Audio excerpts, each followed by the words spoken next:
One's ready. One's ready. Go! Hey everybody, welcome back to the One's Ready podcast. You're in the team room. Hey, I know that our episode was up and then we took it down, and the whole reason for that is because I made a mistake.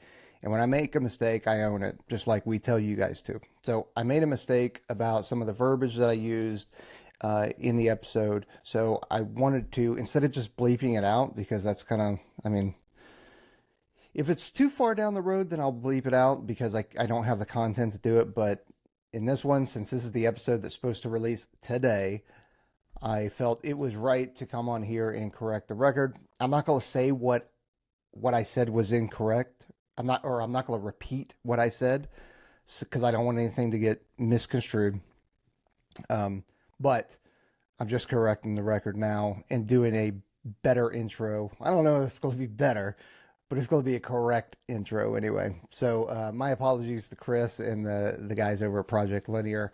This is what happens when you record an episode and you do the intro for the episode and the ad read for the episode several days later. And you guys know me well by now. I lose my place when I'm talking. I lose my place when I'm thinking and all that kind of good stuff. So I had completely forgotten some of the details that we had talked about. So usually we record the intro and the ad reads right after we record. That way those details are fresh in our mind. So anyway, here's the not necessarily better, but the corrected version. This next episode is with Chris from Project Linear. He helped founded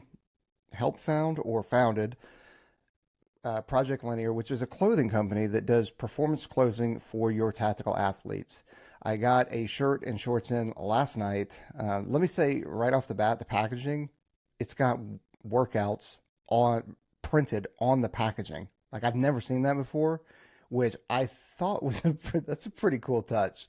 And I think our packaging is good, but like that was pretty good. So, and you know what? Let me take you guys to the site. That way we can navigate the site together and you guys can see what I'm talking about when it comes to Project Linear.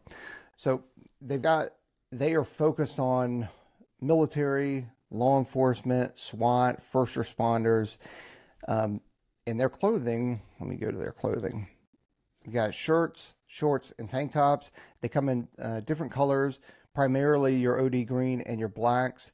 The feel for these things is fantastic, and you can tell that even after wearing them under body armor for quite some time, that you're going to feel cool and that you're probably not going to stink, because let's be real, most of us stink. Not all the time, right? But most of us stink after we've been wearing body armor.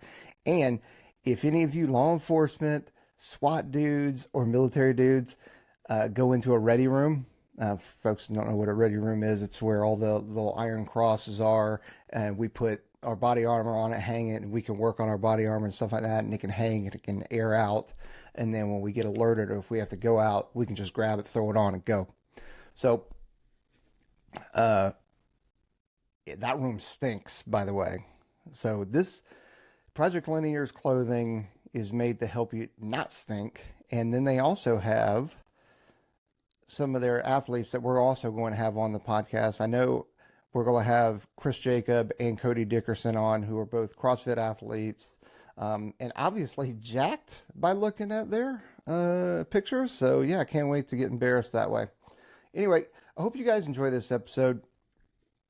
We talk about Chris's journey through his, respective naval pipeline, and then we just start chatting some poop, crap, the S word kind of stuff. All right, enjoy. Why did I catch so many strays in a podcast intro? That was the meanest thing Trent's ever said to me, and you didn't hit record early enough? God, we're missing content, Beaches. under the bus at this early in the morning. It's that's how you know you have a true battle buddy, right? I mean, that's it. I woke up, I got my stuff ready, I showed up on time, I'm motivated to be here, I'm on some nootropics, so I'm thinking good stuff, and Trent just absolutely savages me for no reason. Give you a little rap on the beak. People are like, what does the team room look like? It's like, man, if I haven't seen you in a while and I miss you, that's what it looks like. That's what the team love looks like. Hey, everybody, welcome back to the One's Ready podcast. Today we have Chris with us from Project Linear. You may not know anything about that yet because it's still a pretty small company, but they're doing great things. They have a lot of reach, and they work with some of the greatest people out there to bring the best. And I don't want to steal your thunder here, Chris. The best athletic gear on the market to your door, right? Like, and I talked to a little bit, and the story is insane. How you got here, why you do what you do, why you never sleep, and you're like the most motivated entrepreneur I think I've ever met. But Chris, welcome to the podcast. Hey, thank you guys. I really appreciate it, and that was amazing. Thank you, dude. That was awful. You know, I'm so much better when I'm just being a jerk to Aaron. You're setting that bar pretty high though. So again, here you go. Yeah. No, I appreciate it. Obviously, I reached out to you because a friend of a friend, wanted to work with y'all, and you're. It's obvious by looking at your Instagram page that you have a passion and your project is there for a reason, but it didn't start there, right? Like, this is the Ones Rated podcast. We're military focused, 18 to 24-year-olds like looking to join the military, and you were in the Navy. So can you kind of start? I think before the Navy, like what led you to want to join the military in general? Was it liking dudes? Was it liking dudes? Okay. Oh, geez, dude. You said Navy. I don't know how much time you guys slated for this, but we start digging in. It's going to peel back that onion. We might find some things we don't want to cover. No, I'm just kidding. No, I grew up in a military family. So my dad was a Green Beret. He retired as a major. So I had that emphasis. My brother's still currently serving in the National Guard. So, in our family, we obviously, just a passion for service. So, moving into, my early 20s, I was basically just an ape running around as most men are at that age. Right. So, trying to figure out what I want to do in life, and always been kind of a hyperactive dude. So I decided I just wanted to go after kind of the hardest thing I could find, most challenging thing, and kind of reset the life balance. And, full disclaimer, I am not a Navy SEAL. I do not claim to be one. I definitely don't want to get TKO'd on this show. Just want to put that out there and make a disclaimer on that. But yeah, when I was about 21 years old, I decided to start training to go into the pipeline, into selection in the Navy, because my dad initially went in as an enlisted to go after the SEAL program, but couldn't do it. He ended up getting out after 2 years and getting his degree. And then, this was a long time ago. Then he goes into the Army, becomes a major Green Beret, and the rest is history. But so for me as a young man, I just kind of felt like I wanted to go after that. It was always an objective of mine. And, everything you hear about that pipeline is 100% true, plus some. I mean, there's so much they're not going to talk to you about or show you. But, so I picked up my bags, and I originally grew up in Seattle. Then I moved down to San Diego, California, because that was the nexus of the entry point, right? Like right next to where you train in the environment, brush shoulders with people that are doing it every day. And, met some really good friends. We talk about, brotherhood and stuff like that, and ended up deciding to, I became a bouncer at a nightclub so I could train during the day. And don't downplay it. That's how I met my wife. So yeah. Nice. Yeah. So it was a good choice, because it allowed me to work till about 2-3 in the morning, go to sleep, wake up, and literally have the whole day to train in the environment in which, I was going to eventually end up at. So got to do that, ended up applying and going into the process. And during this time, this was around 2009. So they just had switched over to the point where they were accepting you as an SO candidate to actually get your contract at this point. So you didn't have to go into the Navy, get your rate and all that stuff, and then go in. So it was an immediate entry point. But to do that, you had to get through the process, right? You had to score high on your PST, your physical screening test. You had to score high on your ASVAB, score high on your CSORT, which is your psych test. And they basically take the top, echelon of those guys collectively to put you through the pipeline. And I believe to this day, that's still how it's kind of ran, is getting your SO contract. So yeah, can we pause there for a second? I want people to understand that, because even before you get into the military, and this goes across the board, you're out there training, you're with your recruiter, but like you have to be competitive to just get the slot. You have to do, have high scores on the ASVAB physically. And so when it comes time for us to ship, we're not going to take the guy that maybe he's been there for 6 months, but his scores are dog crap. If I have a guy that's been there for 3 months that's crushing it, right? Like I want to send the people with the best chance for success. And so like it's a competitive attitude even before you get there. Like the if you go to the recruiter and like you should want to pull me in, you're the recruiter, like you want me, and it's like in these communities that's not really how it works. Like you have to start the process way far in advance. And I love that you're talking about this, Chris. Yeah, and I would just say anyone, looking to go into the selection pipeline, I mean, the preparation and the groundwork that you do prior to going in is going to be just exponentially helpful, right? I mean, the things that you guys have today just for prep, like the Warriors Calling, the stuff you guys are doing out in your location. I mean, coast to coast, you have organizations with leadership guys that are from the teams and from that community out there. And all they want to do is help people out. That is something that just, I mean, if you're looking, go join one of those groups, go get in there, because you're not only going to get just some guidance and some of the key takeaways and things that are going to help you when you go through selection, but you're going to build bonds with brothers who are going to go through the pipeline with you, that are going to ship with you. You're going to go to boot with them. You're going to be friends with them long after you're done with your service. And I would just say that, I didn't have that when I was training. I'd wake up in the morning after working all night and I'd go for a 6 or 8 mile trail run. Then I would go swim, minimum a mile. Then I would do an hour of drown proofing, just things that I learned, get out, do the sauna, and run home a few miles. I mean, I was putting in well over 10 miles a day, training for about 3.5 hours a day. I was 21. I worked at a bar and I trained, that's literally all I did. So that, I did that intentionally because I didn't want to be distracted. And that's really what it takes, I think. Yeah, it's definitely getting obsessed in that kind of stuff. And those are the people that generally are succeeding just because they cut out all the distractions and stuff like that. I do have to say, Aaron, I think you were a bouncer as well at some point, right? I was. So, yeah, I bounced the bar back before I got in. It was my last job. It's the last rung of the ladder where you go, where you have no more options, and then you get in the military. It's a classic progression. The thing is that natural feeder. It's the tale old as time. Grew up, probably didn't like where you were, tried to figure some stuff out, tried to go to college. None of that worked. Lost sight of what you're doing. Bouncer, bar back, special operations. Likes to fight. I mean, likes to fight. Absolutely. Has a job where you could get into multiple fist fights a night, and that's what drew you to the job. There should be a recruiter at every bar looking around, because the guy that's getting in the fight in the bar and the bouncer, you want both of those dudes. Yeah, that's so true. I had the privilege of managing like 40 to 50 of those guys. So I was the head of security. So not only did I get punched in the face, but I had to help the guys that got punched in the face better help. And you had to answer for those morons that are punching people in the face. And that's exactly what I did in the military. Wait, did you ever have to throw any Navy SEALs out of the bar before you went into the pipeline? 100%. Yeah. Great question. Great question, Trent. When I mentioned that I met some dudes because I kicked them out. And then we became friends, and then they helped me train. It was a natural progression. So nice. I just say that there's 3 people on this podcast that have probably been asked to be a bouncer, and I am not one of them. So that tells you something about me. You're too smooth, man. You're the operations guy. No. You sit in the perch and you direct traffic. Just not very intimidating when you see me. Yeah. Some teachers would be like, "Hey, you piece of crap, you get out of this bar or I'm going to do it." And the guy's going to be like, "Who's talking to me? Who's talking to me right now?" Oh, hi, Peach.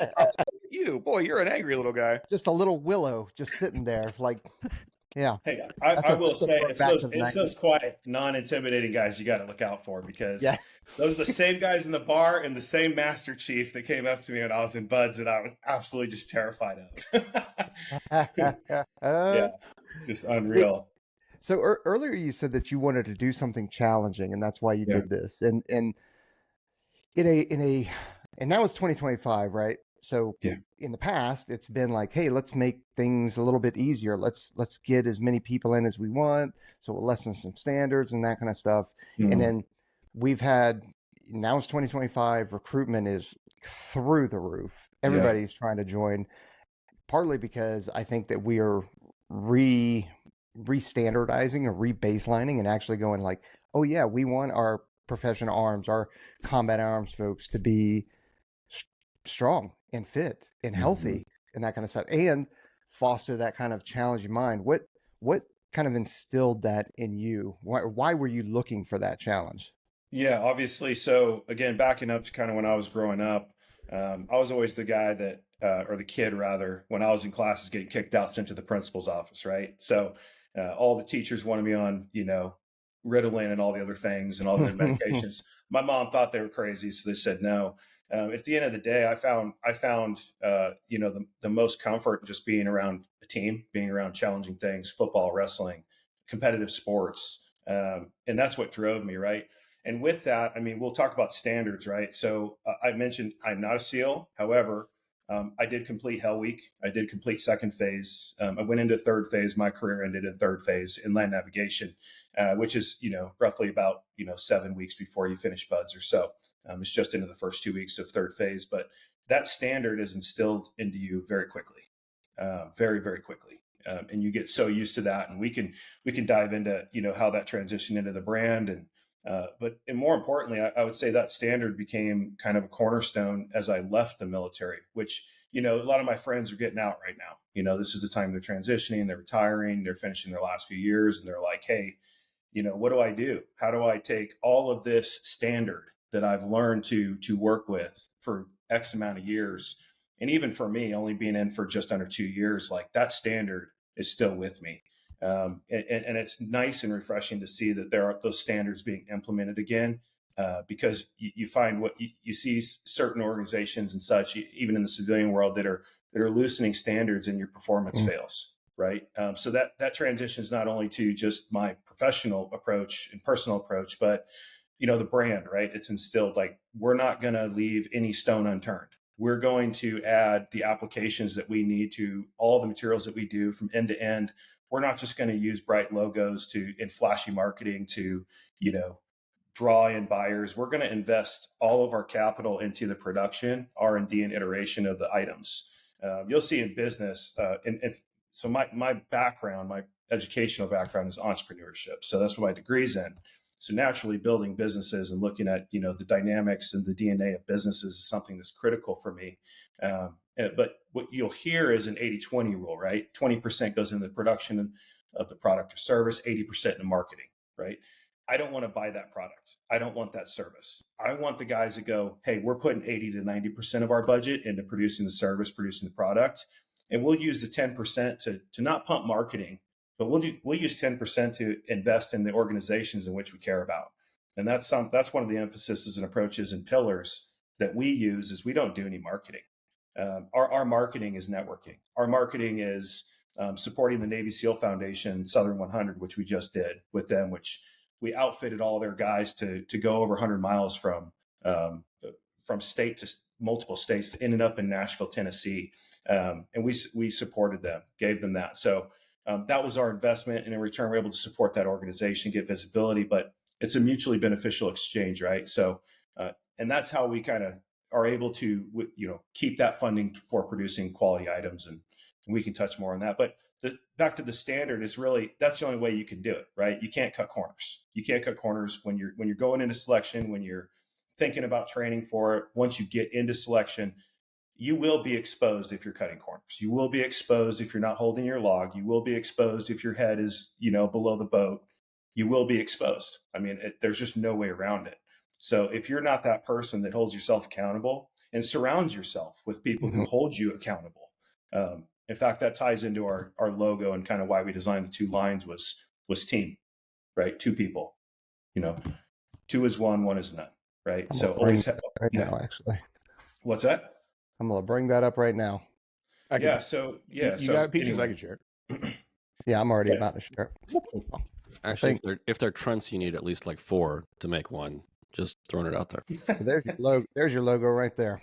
Yes, sir. Yeah, I know you don't do marketing, but please let a marketing guy help you out here. Brother, why the hell do you guys only have 2,500 Instagram followers? Stop what you're doing right now. Just put the podcast on pause and go over to Linear's IG. It's got everything you need to be a monster. As I'm scrolling through this page, I'm like, no kidding. I like working out. I like tactical stuff. Brother, I'm going to give you a little bit of insight from AG over at Toe Hold Flip Flops. You throw a shorty on this page, 2 million views right away. That's what it is. If you go to Toe Hold Flip Flops right now, you don't see any flip flops, but I'll tell you what, they're doing pretty good. No, I don't understand why your IG isn't more followed. I looked at that when Peaches was like, hey, check this out. You know, we're having Chris on the podcast this weekend. I was like, oh, okay. I was like, what the crap? It made me super mad, but it makes sense. It makes sense now. It's not your goal to get out there and get Instagram followers and likes. I'll tell you what, the product is fire though. Well, I didn't hit you up because of a commercial. You know, it was, you know, John Howard, who's been on the podcast before and is a friend of the podcast. He mentioned y'all in like one of his stories, and he's like a trusted, you know, agent out there as sifting through the Instagrams and the people out there for, you know, quality.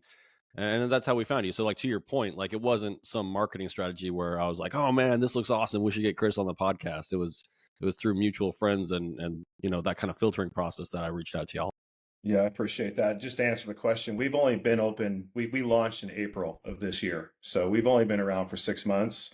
We're gonna pump those numbers way up, buddy. Let's get you to let's get you to 10K right away. You know what I mean? Quality over quantity, right? I mean, that's the mindset. And so, I mean, that I would say that's probably the funnest thing about this is just my experience, is my DNA from just going through Hell Week, going through Pool Comp, building that relationship with those guys, and even not even succeeding the ultimate goal, but having that standard just burned into me. Something I tell a lot of the guys that, you know, that are going in, that, you know, because through your network are like, hey, I got a buddy that's going in, or cousin or son or whatever. What would you recommend? I'm like, look, like, have that standard for yourself. Have that standard for yourself.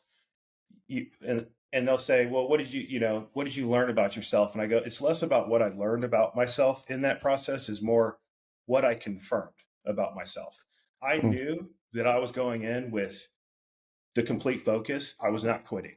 No one was going to make me quit. I was going to die. I wasn't going in to try to say, well, you know, I want to do this. Let's go see if I have what it takes. It was, I'm going to go in. You're going to have to kill me. And that's really what it took. 100%. But that want to test yourself is not like, I'm just trying to figure out where it comes from. Cause I'm the same way. Obviously all four of us on here are the same way. We didn't want to, you know, cruise through anything, right? Yeah. We wanted, like, hey, I'm here to test myself. I'm here to validate myself. I'm just trying to figure out like where that actually comes from, because I have always struggled to articulate what is that driving force. And that's me. I think some people can pull that from maybe an experience in life where they've been put down by others. Maybe they've been, you know, maybe I drew into some of the elements of all my teachers thinking I was just, you know, someone who wanted to go sit in the principal's office because I wasn't intelligent enough, you know, or maybe it's just you lost so many football games, because I never, you know, as a kid, I played football my whole life, never won a championship, but always was captain, always just wanted to be on the field. I think, you know, Steve Jobs always said it best, but if you want to know the future, look at the past, right? Look at your history. Look at the things you've done. If you're the person that, you know, when things get hard, you fold, you know, hey, that's probably not the pipeline for you. And that's okay. Yeah. That's okay. But if you're the person where things become difficult, and rather than, you know, getting upset or frustrated, I would commonly find myself out at the O course as we're sitting there, you know, at the O course waiting, just knowing that those instructors are coming in those big ass blue trucks soon to beat the crap out of you. I would actually start to get pissed off. I would get angry because I wanted to fight. I wanted to go, and whatever evolution it was, I wanted to attack it. And as I look back, I was like, that mindset really carried me. And I talked about the little guys you got to worry about. And there was this Master Chief SEAL that, man, he wasn't the most physically daunting individual in the world, but the most respected. Just anybody who says it, just like this, just a living hero, just incredible within that community. You know, he came up and he gave me the best piece of advice, and actually gave our class the best advice. He said, you know, when you hit and I'll say this for any trainee, right? When you hit a wall, learn to mentally reset. Just reset. Just tell your mind, reset. And you can do this in training, right? When you're doing your push-ups, you're trying to push out 100, you know, push out 60, stop and break it down to 40, break it down to 20, break it down to 10. until you hit that 100. You just break them down into numbers. You break the evolutions down into each evolution or a half evolution, or, well, hey, I'm just going to keep going until I see a couple guys quit. And then I'm going to reset because that's my motivation. And I'm going to get angry and I'm going to push through. You obviously never direct that towards the instructors, or you're going to learn real fast. but we break things down in measurements of peaches. So he is our unit of measure here on the podcast. So yeah, it's a standard unit of measure everybody's aware of. Everybody's got that one.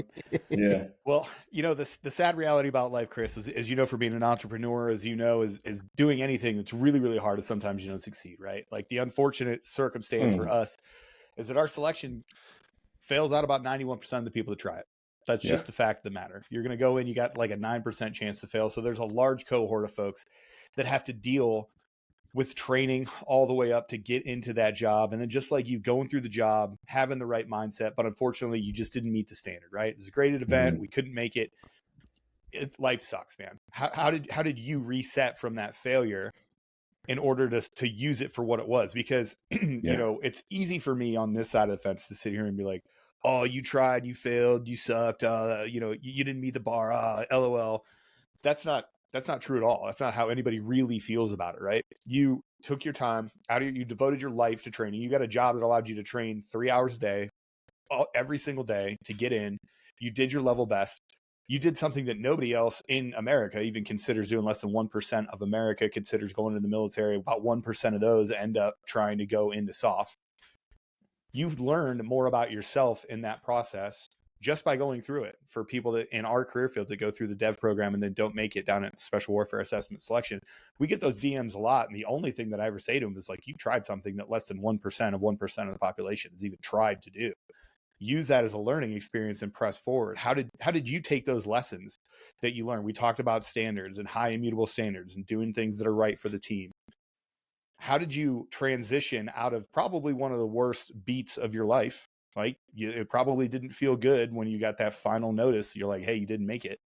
How did you use that failure to turn into the success that is now Project Linear? Yeah, I mean, I would just back up and even say just the transition out of the military, right?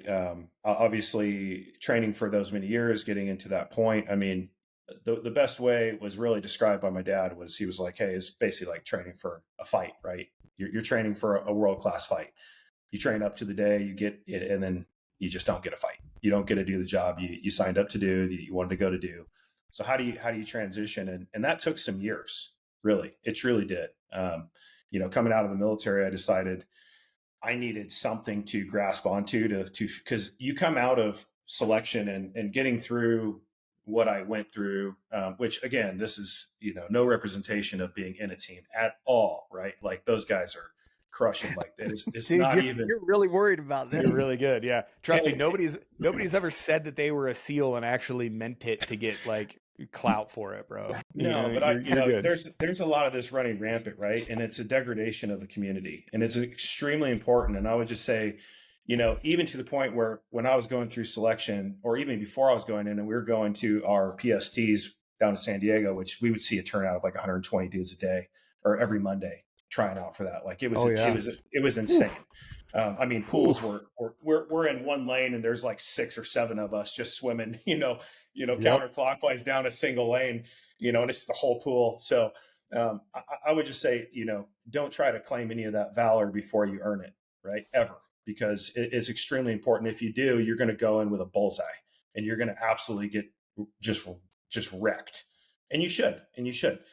So, I don't think that's talked about enough. I think we talk about folks that have kind of stolen valor and all those things that are going on, but I don't think there's enough out there that are like, hey, when I went into the recruiter and I got my contract, they gave me a Navy SEAL sticker. And I said, you can keep that.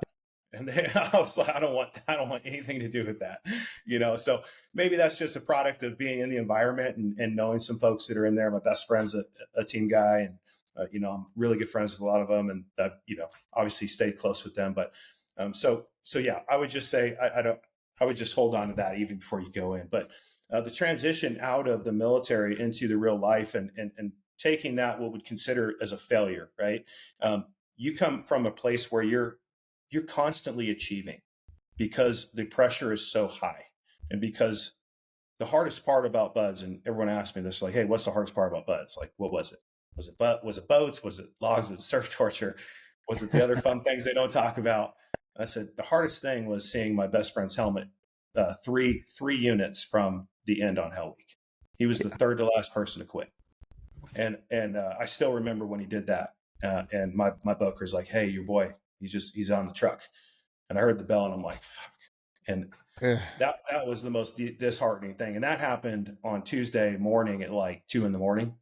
And traditionally, if you can get through Tuesday, you're basically going to make it unless you injure yourself. Yeah. Because by then you're basically a zombie. You're just moving around. You're just moving. That's it. So yeah, you take that as you look at that as maybe that's a failure, but at the end of the day, there's so many accomplishments you can lean into. And as an entrepreneur, if you ever start a business, I mean, you are going to, and you guys know this, anybody who started a business knows this, you're going to fail daily. And you're going to have that decision. Do I want to continue? Do I want to lean in, or do I want to fold? And I always say that, like when shit gets hard, do you fold or do you lean in? That's it. That's the mindset. You have to have that. And it's a hell of a lot easier for me to continue running a business than it is to continue in a Bud's pipeline. So there's a bar, and then there's like, okay. However, when you're running a business and you have a family, that's definitely the most difficult thing, is the stress of, I mean, this is fully funded by my wife and I. We have no outside investment. And as a business person, that's important, because when you take outside investment, you're now beholden to what they want, their objectives. If you ever had a great brand that you loved for so long, then all of a sudden, you no longer see, the quality. You see just your shit arriving in like black trash bags. And you're like, what is this? You guys used to have custom bags, and you guys used to, talk about the community and talk about your culture. And now it's just all like some, superstar or famous person representing your stuff, and you have all these investments. That's it, man. Like, as soon as you take investment, you no longer have your company, because they're gonna make it lean. They're gonna hack it up. They're gonna find profit pools and profit centers, and that starts with quality, right? So you're gonna deal with challenges. So that's what I would say is you take that and you have a baseline of understanding what challenging is, and the rest of life is still difficult, but you've definitely conditioned yourself to push, to lean in. Yeah, to lean in. So now, Chris, what you just described is how you make money. What you just described, having that black nondescript trash bag, having outside angel investors come in, having somebody that runs your operations, and you sit back and you collect that mailbox money. That's how you do it. So why in the world would you take the complete 180 out opposite path with Project Linear and decide to do the exact opposite of that? Well, number one, it's the control, right? I already talked about how we market, how we spend our resources. Last month, we outfitted a Navy SEAL to go 220 miles over 20 mountains, wearing 22 pounds of weight. Him and some CIA guys did that to draw awareness for veteran suicide. That was for 3bravo.org. Fantastic organization. Check them out. We were able to outfit them and give them gear and connect with them and run media and draw visibility. And, when you're taking investment, you can't do that, right? You can make money, but what's your real intent, right? Are you just throwing cash at something, or are you being involved? Are you getting involved? Are you doing what you can? I mean, we're a micro family-owned business, no investors, very small team, literally a team of 4. That's total. We're 100% veteran-owned. And across the board, all of our athletes and affiliates are military, law enforcement, first responder. You know how many influencers have reached out to us and said, hey, I want to do a thing on your stuff. How much can you pay me? Or shoot, we'll just give you a free. We'll just give you a Drop freebie the now. names, homie. Don't you dare tease me like that. I'm not gonna roast him. I'll give it to you later. Let me tell you about this MFer. Hey, let me tell you about this motherfucker right here. We can put targets on him later now. Good. No, it's but I mean, that's how they make money, right? Yep. So we decide, again, we're going to do things differently. We're going to support the community, draw visibility. We're stoked because next weekend we have a double amputee Marine EOD tech that we're having a photo shoot with. And I met him at the Aaron Butler Purple Heart run a couple months ago. I mean, these are the organizations and these are the community. And of course, he got voluntold by his wife to do this. It doesn't stay with the military boys, you know. It definitely transcends into the family. So he got voluntold to do so, like, by his wife. Hey, would you guys be open to having my husband model with you? I'm like, I'd love it. I'd love that. Are you kidding me? It's amazing. So we sat down with him, and his name's Jesse Cottle. He actually has had some national visibility before, just from his experiences, and he's absolutely just a phenomenal human being. But how else are you going to do that, right? If you're taking influencer money and you're just pushing things out the way to get, I mean, if we're selling bright logos and cheap garbage, like, sure, like, yeah, let's do it that way. But we don't have the ability to do that financially. But this feels wholesome. It feels real.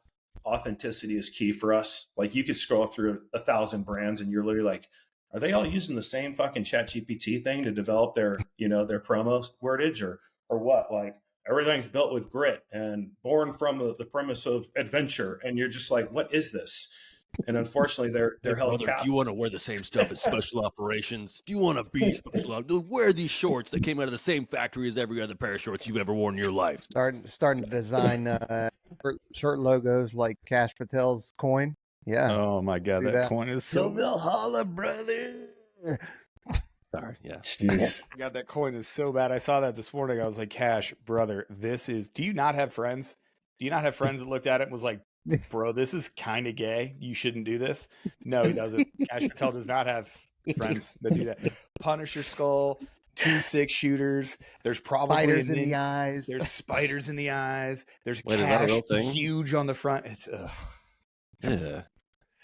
Oh, wow. Yeah. Well, speaking of that, though, Chris, like, one of the hardest things I think about starting a business, I know when we started One's Ready, just landing on the name, deciding what we're going to do and the direction that we're going to go is incredibly difficult. And then you're looking at a market that it's pretty saturated with, like you said, like people that are claiming to like represent the special operations community, selling fitness gear. Like it's a big thing. Like, how hard was it for you to make that decision? Like, how did you make that decision? And then, like, just coming up with the name and all that other stuff. I think people sometimes overlook that is like the first big barrier.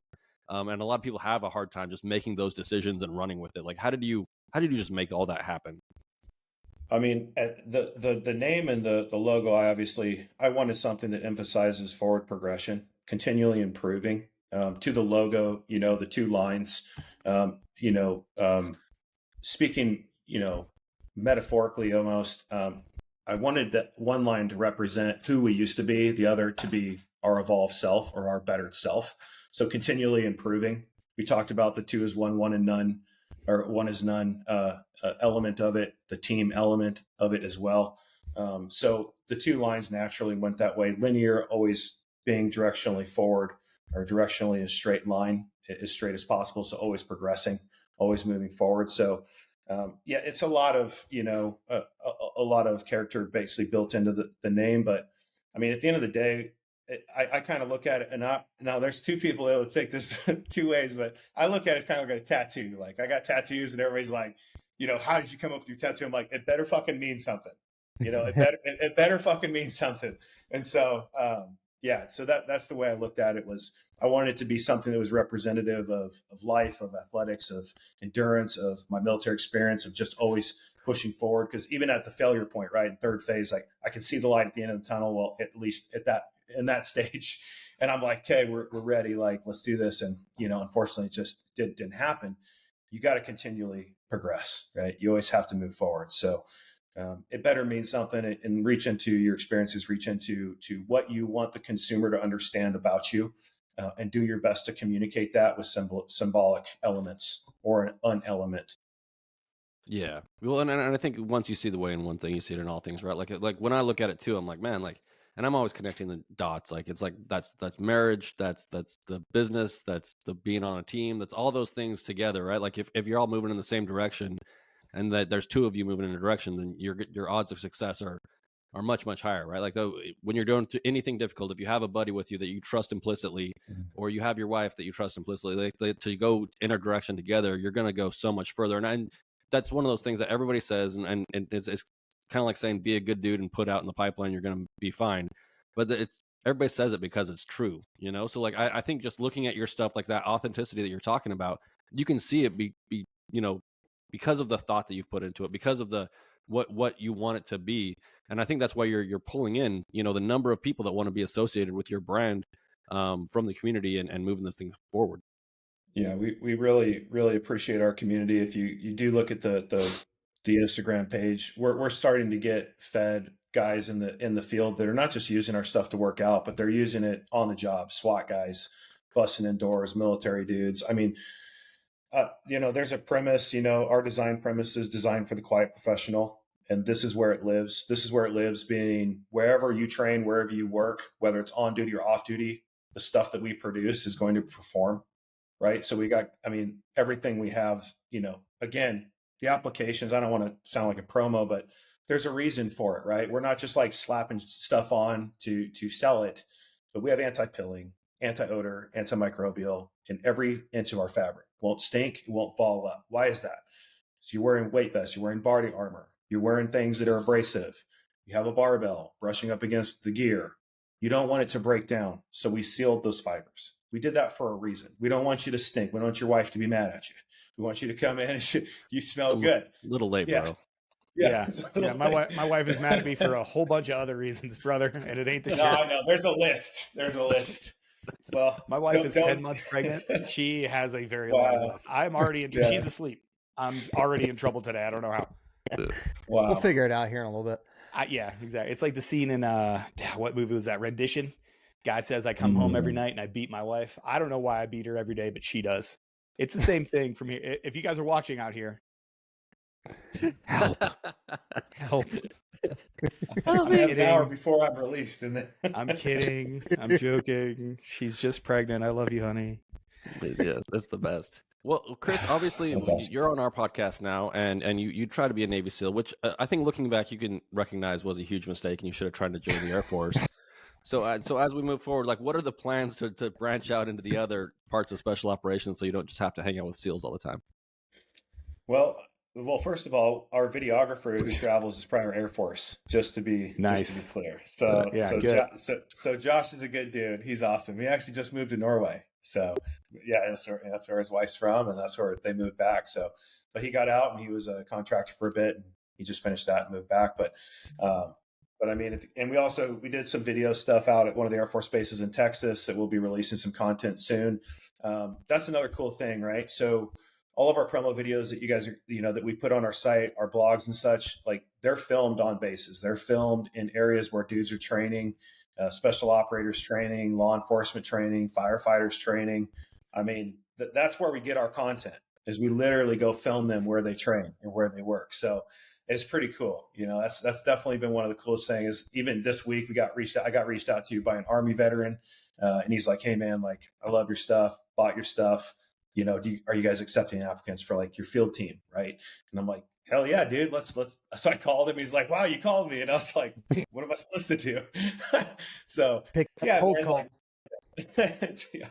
But I would say the brand has been a great conduit into the community, right? All the communities, law enforcement, first responder, military veterans, like, just being able to use this brand to reach into the community, help the community in any way we can, which is it's a micro, small scale element right now. But as we grow, as we extend our reach, that is one of our premises is community first. We always focus on that, focus on the athletes. We have some phenomenal athletes. Our marquee athlete is Scott Tetlow. He's a current Navy, a Navy active duty, but he's also a top CrossFit athlete in the world. He was on the men's demo team captain 2 years ago. The guy is well established. He's on the top of our page. And we got Cody. He's a SWAT guy. He's also going into the tactical element as well. So he wants to compete tactically. And so the tactical games, and just an amazing human. Our first purchase was a SWAT team who stole our stuff, by the way. That is a story. That's pretty They funny. Stole your stuff? Yes. Yeah. So a buddy of mine, he's a sheriff. He's like, "Hey man, this was even before we launched. This was literally about a year ago to the day. And we just got our samples in. I got like 10 of them." And he's like, "Hey, I got some guys that are looking for some more PT gear." And we sell to organizations. We sell to, police departments and such. We do all that stuff. Now, but back then we hadn't even launched yet. And he's like, hey, do you mind if I just borrow a few of the items? I just want to show them. So when you do launch, we can buy some. Like a month goes by and I'm like, hey dude, like we got our photo shoot coming up. We need those items. And he's like, okay. And he keeps pushing me off. And I was like, dude, what's going on? He's like, SWAT team stole them, dude. They didn't want to give them back. And so they ended up purchasing them, full transparency. So our first purchase, which is we framed it, was it's a SWAT team. So we thought that was a pretty good validation that we produced an item that was good, right? So yeah. I was gonna say, you guys have got to be kind of heavy into the tactical games, just because that seems to be, you know how things kind of blow up. You had CrossFit in the early 2000s. Now it's High Rocks, and it, like, the tactical games kind of been that slow burn. It's always been in the background there, but you start seeing it now, and you know, when you got some pretty high level people, you know, like Tulsi Gabbard and stuff like that are actually competing in it. You're like, dude, this is fun. This is right up like at least our kind of not your ecosystem. Yeah. Alley, like it's right up our alley, Peaches. Land the plane. Yeah, that's what I was looking. No, yeah. I mean, the progression of, I would say anything functional, right? Anything functional is really critical right now. That's why High Rocks is obviously kind of taken front and center stage, but they have a ton of backing right now. It's kind of a global footprint, but the tactical games is that slow burn, I believe, is true. And, you know, we've built we have our development group. We call it the development group, right? Everything has a military emphasis on it because all the guys that are, you know, inputting and iterating with us, they literally live in that space, right? My best friend, he's a Navy SEAL, you know, we iterate with him all the time. A whole breadth of folks that we iterate with in the field. They all want to go into the tactical games, but at the end of and we want to obviously penetrate that market, but it's challenging because it's very expensive to develop this. This is not a cheap venture. You know, it's not cheap stuff. It's not cheap material. And that's part of it. Instead of us releasing, you know, because I could have just did the cheap thing and said, well, let's just do basic cotton stuff. Let's just do, you know, whatever polyester, you know, short or not super low grade nylon, no applications. You just a general, you know, custom or standardized design. Let's just do that. I could have probably released, I don't know, 50 variations of elements, but I couldn't do that if I was going to do quality. I had to pick one or the other. So we want to migrate into the tactical realm. And that's why we've built out our athletes in that manner, right? I talked about Cody. He's a SWAT guy, but he's also, you know, a tactical athlete and a CrossFit guy. You know, we got some Navy SEALs and we got some operators and we got some guys that are, you know, giving us their input and their needs, but really it's just a capital constraint, right? And then, you know, you have the investors going, hey, I can help you with that. And I go, I know what that means. No, I'm good. You know, we'll get there when we get there, right? And so eventually we're going to migrate into that space. But I think the root element of why those things are progressing is simply because functional fitness is so critical now. You don't want to just lift heavy weight. You want to be able to maneuver. You want to be able to be agile. And just personally, you know, the way I was training for the military and the way I train now, just physically, is, you know, it's just a mindset. And I just, you know, and this isn't, you know, real life, right? I don't want it to be like critical. If you got out of the military, you're like, hey, I'm redlining all the time on this training, you know, psychology. But, you know, my emphasis was, if I'm out in the middle of nowhere, am I going to be able to be fit enough to save my life or save my family's life or save my partner's life? Could I carry somebody out of the woods miles into safety? Could I get myself to somewhere I needed to be to safety? Because I trail run a lot at elevation. You know, I'll go for an 8-mile trail run, you know, cover 1,000 to 1,500 foot elevation. Then I'll go lift weights. And that's kind of how I train now. So everything I design is built for that standard. I design everything, but yeah, that's kind of the mentality too that we train with. It's important. Yeah. No, it's absolutely important. And it's kind of like, you know, you talked about making a product and name and logo that aligns with what you guys are, what you believe in and stuff like that. And it's kind of the same thing with our, not necessarily the logo, but the name. One's ready. You know, it's two things. One is that is what we say when we are starting in the pool. You know, the very first thing, underwaters or whatever the event is, it's usually, hey, the cadre will yell out, one's ready, and then everybody responds, and then that's Sergeant. one sergeant. In a weak and scared voice. Feeble. Did someone say 3? Who said 3?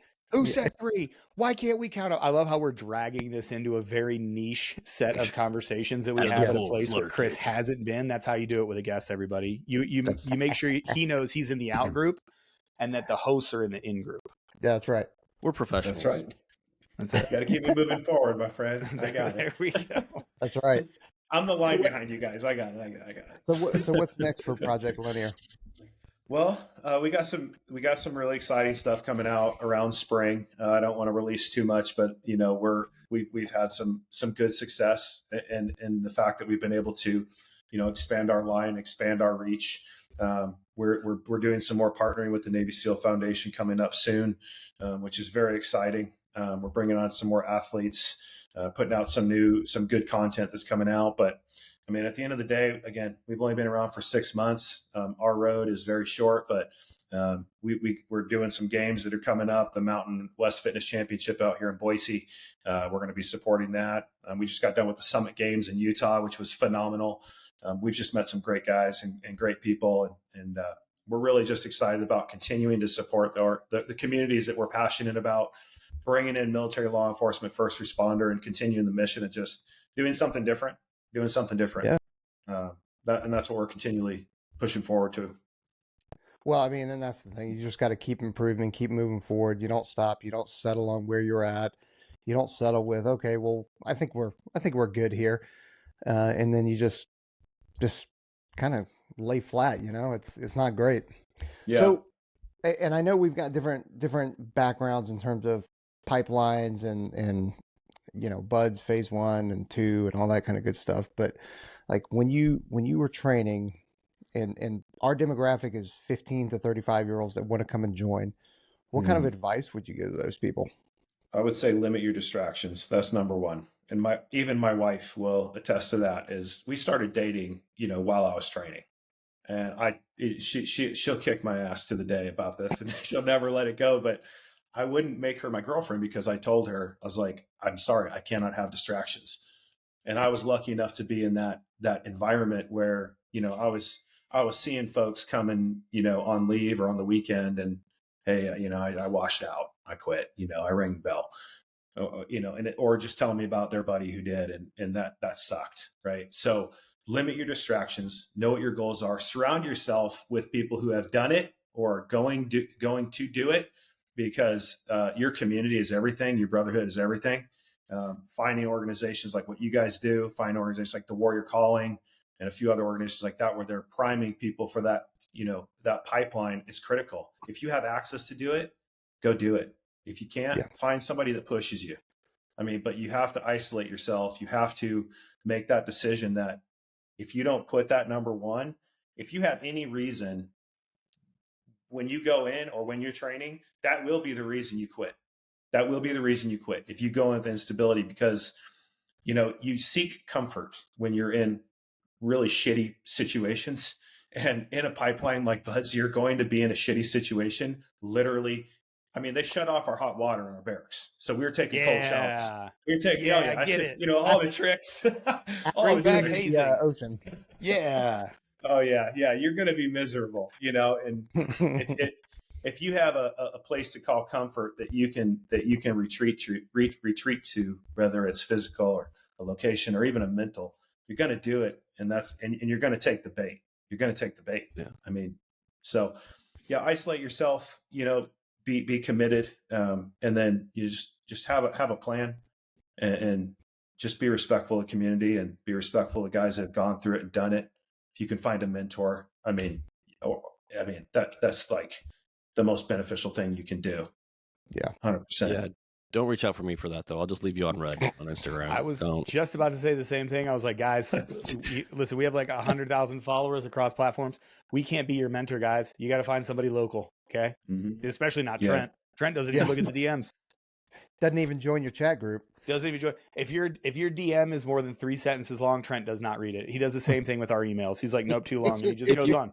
If you can't distill it down then you obviously haven't done enough training yet, right? Like if you have like 8 questions in 4 paragraphs, like it's like, dude, no, get out there and start training, and eventually you will learn enough about yourself where you can send me 3 sentences, be like, hey, bro, this is my plateau. And I'm like, hey, have you tried running longer distances at a slower pace, like once a week? And they're like, oh man, that worked. I'm like, yeah, that's usually the problem that most of these idiots run into, is because they're a certain type of person. But that's it. And then I just gave it away. That's the only advice that I give. All right. It's the key to success. There it is. Chris, let's pull up the website one more time and have a look through this stuff. And I wish I hadn't had phone calls with you, because now I know, like, you're like, dude, don't tell people about this stuff that's coming up. Y'all, some awesome stuff is coming up from Linear. I'm not great at keeping secrets. I gave up my clearance when I got out on purpose. Yeah, that's currently running. Yeah, we're running that right now. But I will give you a nugget. I'll give you guys and the listeners a nugget that our partners over at Moral Decay Patchwork, you guys might know who they are. Another veteran-owned family business. It's a phenomenal organization. We're having some custom handmade, American-made leather patches, and we're going to be doing a special drop here in about 3 weeks. Limited one of 50 coming out with them. So be on the lookout. That's coming, and some more exciting stuff. But I'll give you guys that. All right. Well, and we do have our operator training summits coming up, and maybe the One's Ready crew we'll be rocking some Linear shorts. If you see it, you'll know where it came from. But everybody, make sure you head over there to on Instagram and everywhere else. Make sure you're checking out Chris and Project Linear. Like I said, this came to us like very organically through the community, and so this wasn't like a marketing scam. This isn't a scheme. He's not paying us, because he doesn't pay anybody to market his stuff. Unfortunately, like, I mean, Chris, if you wanted to, it'd be fine.